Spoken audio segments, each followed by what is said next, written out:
మాజీ municipal chairman తూప్రానికి సంబంధించిన రవీందర్ గౌడ్ మనతో ఉన్నారు. ఆయన అడిగి తెలుసుకునే ప్రయత్నం చేద్దాం.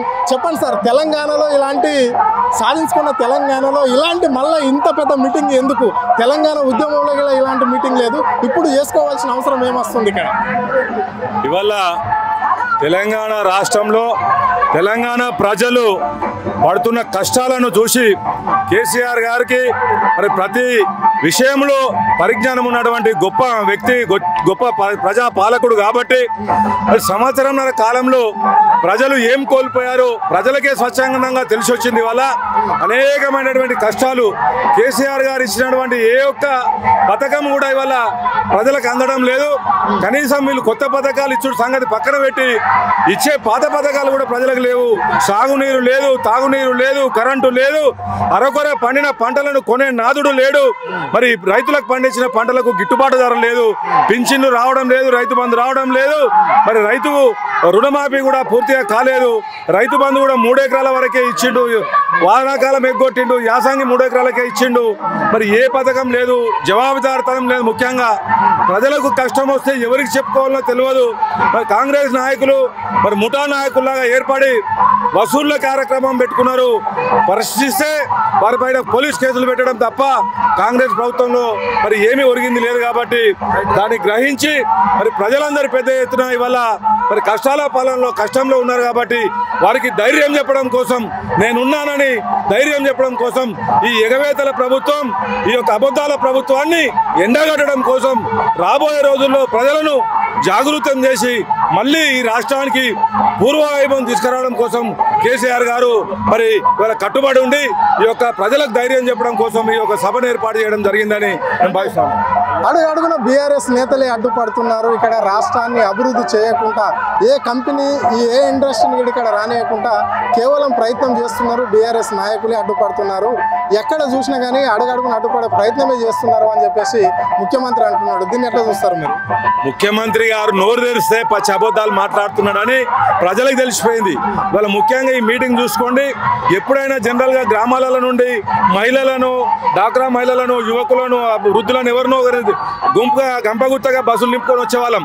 ఈరోజు స్పెసిఫిక్గా గ్రామాలలో ఒక ప్రభావితం చేయగలిగినటువంటి యువకులు, నాయకులు మాత్రమే వారు స్వచ్ఛందంగా ఒక ఉద్రేకంతో ఒక ప్రేరణతోని వాళ్ళ కేసీఆర్ గారి సభను విజయవంతం చేయడం కోసం కేసీఆర్ గారు ఏం మాట్లాడతాడో విందామనే ఒక వారికి ఉత్సాహంతోనే వాళ్ళ యువత అంతా కదిలి వస్తుంది తప్ప ఇక్కడ స్వచ్ఛందంగానే వచ్చిన పబ్లిక్ ఎక్కువగా కనబడుతున్నారు తప్ప రేవంత్ రెడ్డికి వలన కాంగ్రెస్ పార్టీ ఫెయిల్ అయిపోయిందని ప్రతి ఒక్కరికి తెలిసిపోయింది. మామూలులో కూడా 6 గ్యారంటీలలో ఒక్కొక్క గ్యారంటీ, ఒక్కొక్క హామీని అమలు పరుస్తున్నాము. నిరుద్యోగులకు ఉద్యోగాలు ఇస్తామన్నాము, 60,000 ఉద్యోగాలు ఇచ్చాము.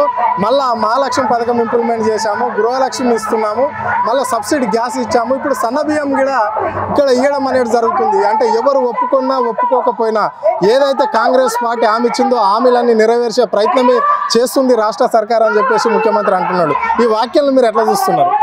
అదంతా కేవలం ప్రజలను మభ్యపెట్టడం కోసం తప్ప ఏమీ లేదు. సన్న బియ్యంలో 30-40% నూకలు కలుపుతూ ఉన్నారు. ఇవాళ కేవలం వాళ్ళ ఫోటోల కోసం ఒక బ్యాగ్ 2 క్వింటాల్లో తెచ్చి రేషన్ షాపుల దగ్గర పెట్టి సన్న బియ్యం ఇస్తున్నామని చెప్పి ఫోటోల మందమే తప్ప వాళ్ళు కాంగ్రెస్ నాయకులు పోగానే మళ్ళీ అది నో స్టాక్ బోర్డులు కనిపిస్తున్నాయి డీలర్ షాపుల దగ్గర. ఎక్కడ కూడా రేవంత్ రెడ్డి గారి మీద మంచి అభిప్రాయము అందరికీ పోయింది.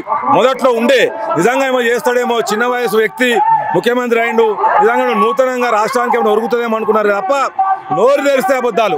ఎప్పుడు ప్రజలను మరి మభ్యపెట్టడం, బురిడి కొట్టించమే తప్ప రోజుకొక అబద్ధం. సరే ఏ ప్రభుత్వం అయినా చెప్పిందని చేయదు, కానీ అన్ని చెప్పిన అబద్ధాలే. ఒక ముఖ్యమంత్రిగా ఉండి బీఆర్ఎస్ కార్యకర్తలను గ్రామాలల్లో కాంగ్రెస్ కార్యకర్తలకు ఉల్టా తిరిగితే చెట్టుకు ఆడాలేసి కొట్టాలి అని చెప్పిన ముఖ్యమంత్రి వాక్యాలను మీరు ఎట్లా చూస్తారు? ఇది పూర్తిగా అందుకే ఈ ప్రళయము, ఈ ప్రవాహము, ఈ బీఆర్ఎస్ పార్టీ ప్రవాహం అంతా కూడా ఆయన భాష, ఆయన పరిపాలన, ఆయన యొక్క అభూత కల్పనలను, అబద్ధాలను పూర్తిగా నమ్మి విని ఇది కాదని తెలిసిపోయి ఇలా ప్రజలందరూ కూడా ఎన్ని చెప్పినా కాంగ్రెస్ నమ్మకుండా కేవలం కేసీఆర్ గారి మీద, కేసీఆర్ గారి పరిపాలన మీద మరి నమ్మకంతోనే ఇవాళ ఇంత పెద్ద ఎత్తున తరలి రావడం అనేది రాబోయే రోజుల్లో ఒక సునామీ సృష్టిస్తుంది బీఆర్ఎస్ పార్టీ. ప్రజలందరూ కూడా ఎప్పుడో పూర్వం ఎన్టీ రామారావు ప్రభంజనం లాగా ఎలా అయితే మళ్ళీ వస్తుందో ఇప్పుడు కూడా రేపు రాబోయే ఎన్నికల్లో అన్ని ఎన్నికలు స్థానిక సంస్థలు కానీ ప్రతి ఎన్నిక ఇప్పటి నుంచి జరిగే ప్రతి ఎన్నిక కూడా బీఆర్ఎస్ పార్టీ ప్రభంజనం మరి కొనసాగుతుందని ఈ సందర్భంగా తెలియజేస్తా ఉన్నాను. ప్రతి ప్రజలు ఇవాళ కాంగ్రెస్ వాళ్ళే చెప్తా ఉన్నారు, కాంగ్రెస్ నాయకులే ఆఫ్ ద రికార్డు అయిపోయింది మా పని, ఇంకా మేము ప్రజల విశ్వాసం కోల్పోయినాం, మేమేం చేయలేకపోతున్నాం, ఇవాళ బాసిజం లేదు, ముఖ్యమంత్రి గారు చెప్తే ఒక మంత్రులు వినడం లేదు, అధికారులు వినడం లేదు, ఇక్కడ రివ్యూ మీటింగ్స్ లేవు, కనీసం ఏం జరుగుతుందో అడిగే నాదుడే లేడు. కాబట్టి పరిపాలన పూర్తిగా గాడి తప్పింది. కాబట్టి ఈ యొక్క ప్రజలు యువకులు ముఖ్యంగా ఎప్పుడు ఎన్నడూ కూడా యువకులు ఇంత పెద్ద ఎత్తున బీఆర్ఎస్ పార్టీకి మద్దతు తెలపలేదు.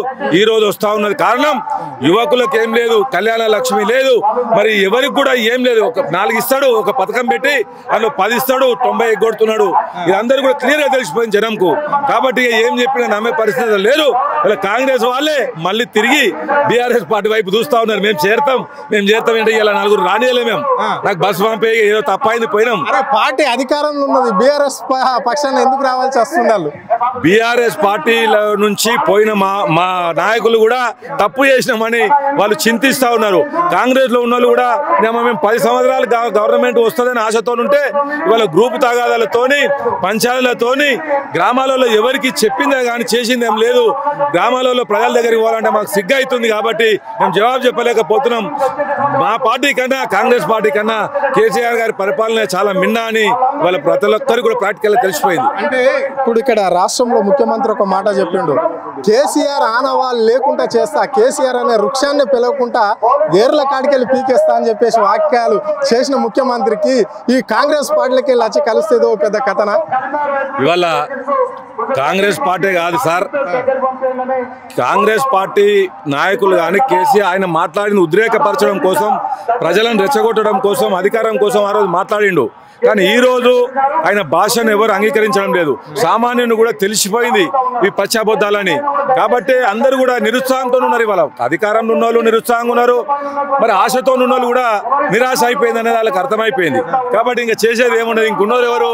ఈ రాష్ట్రం మీద ప్రేమ, ఈ తెలంగాణ మీద ప్రేమ కేవలం కేసీఆర్కి తప్ప తెలంగాణ ప్రజల సంక్షేమం, అభివృద్ధి కేవలం కేసీఆర్ గారితో సాధ్యం. కాబట్టి ప్రజలందరూ కూడా ఇవాళ కేసీఆర్ గారికి బ్రహ్మరథం పడతా ఉన్నారు. Okay, right. చెప్పండి సార్, స్థానిక సమస్యలలో ఎట్లుండబోతోంది? బీఆర్ఎస్ కు కాంగ్రెస్ కు మధ్య పోటీ ఉంటుందా, లేకుంటే బీజేపీ కాంగ్రెస్ కు మధ్య పోటీ ఉంటుందా? ఈ రోజున తెలంగాణ ప్రభుత్వం అంటేనే బీఆర్ఎస్, తెలంగాణ తెచ్చింది ఎవరంటే బీఆర్ఎస్. ఈరోజు రైతులకు జరుగుతున్నటువంటి ఏందో వాళ్ళకి తెలిసిపోయింది. తర్వాత యువకులకు ఎన్నో ఉద్యోగాలంటే దాని గురించి తెలిసిపోయింది. బ్రాహ్మణ సంక్షేమం, బ్రాహ్మణ పరిషత్ గురించి తెలిసిపోయింది. తర్వాత విద్యార్థుల విషయంలో తెలిసిపోయింది. నీరు గురించి చూద్దామా, కరెంటు గురించి చూద్దామా, ఇప్పుడు నీరు గురించి బిందెలు గడగడగల ఆడుతూనే ఉన్నాయి. ఇక ఏదని చెప్తాం, ఈ జనమే చాలు జవాబు చెప్పడానికి, ఎక్కువ చెప్పేది లేదు. జై తెలంగాణ. Thank you. ఇది పరిస్థితి.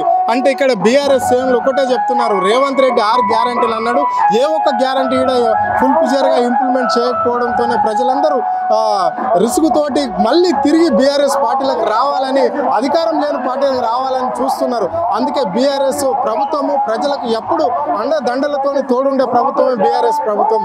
ఇక్కడనే కేసీఆర్ శ్రీరామ రక్ష అని చెప్పేసి వాళ్ళు చెప్పడం అనేది జరుగుతుంది. రేవంత్ రెడ్డిని స్థానిక సంస్థలలో బీఆర్ఎస్ ప్రభుత్వం బొందబెట్టే ప్రయత్నమే చేస్తున్నది కాంగ్రెస్ ప్రభుత్వాన్ని అని చెప్పేసి, వెంటాడి ఓడిస్తామని చెప్పేసి కూడా ఇక్కడ రవీందర్ గారు చెప్పడం అనేది అయితే జరిగింది. కెమెరా పర్సన్ ప్రవీణ్తో అరుణ్, ఆద్య టీవీ, హైదరాబాద్.